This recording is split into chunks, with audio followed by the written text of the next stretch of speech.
Hello friends, இது வந்துட்டு பார்த்தீங்க அப்படின்னா வெனஸ்டே மார்னிங் ஃப்ரெஷ்ஷப் ஆகிட்டு வந்துட்டு அதுக்கப்புறம் சாமி வந்து கும்பிட வந்தாச்சு. காலையில் தலை ஊற்றி குளித்தோம் அப்படின்னா முதல்ல தும்மல் தான் வருது அதிகமாக.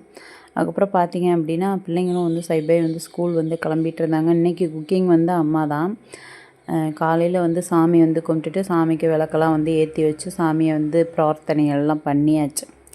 என்னத்தை தான் சாமி கும்பிட்டாலும் சாமி போதும் போதும் அப்படிங்கிற அளவுக்கு விடாமல் வச்சு செஞ்சுக்கிட்டு தான் இருக்கார். இருந்தாலும் எவ்வளோ தான் நீங்கள் வந்து வச்சு செய்யணுமோ செய்யுங்க, எவ்வளோ தான் நீங்கள் வந்து கஷ்டத்தை கொடுக்குறீங்களோ நான் அவ்வளோதையும் வந்து ஃபேஸ் பண்ணுறேன் அப்படின்னு சொல்லிட்டு எவ்வளோ கொடுக்குறீங்களோ கொடுங்க அப்படின்ட்டு கேட்டு வாங்கிட்டுருக்கேன். அதுக்கப்புறம் அப்படியே வெளியில் வந்தாச்சு. என்னமோ தெரியல, தலை குளிச்சுட்டு ஒரே வேர்வையாக வேர்க்க ஆரம்பிச்சிருச்சு. அப்படி வேர்த்துச்சு அப்படின்னா சளி பிடிச்சிச்சு அப்படின்னா அதுவுமே வந்து எனக்கு ரிஸ்க். இப்போ அப்புறம் பார்த்தீங்க அப்படின்னா சுபஸ்ரீ வந்துட்டு கிளம்பி வந்துட்டா. இவள் கிளம்பி வந்தோடனே அடுத்து அஸ்விதா வந்து சைட் பை வந்து கிளம்பிட்டு இருந்தா. காலையில் அந்த பிள்ளை ஊட்டியை ஸ்கூலுக்கு கிளப்புறதுக்குள்ளே நாங்கள் படுற பாடு அடடடடா போதும் போதுங்கிற மாதிரி ஆயிடுது. அதுக்கப்புறம் பார்த்தீங்க அப்படின்னா அம்மா இன்றைக்கி குக்கிங் வந்து பண்ணாங்க.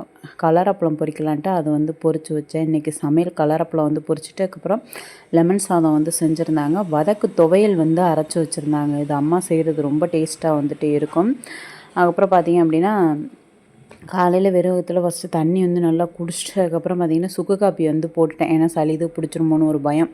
சுக்கு காப்பியை போட்டு குடிச்சிட்டு அதுக்கப்புறம் லெமன் சாதம் சாப்பிட்டுட்டு வெரைட்டி ரைஸ்னால் சாப்பிட பிடிக்கும். உடனே சாப்பிட்டுட்டு டேப்லெட் போட்டேன். ஒரே தூக்கமாக வர ஆரம்பிச்சிருச்சு.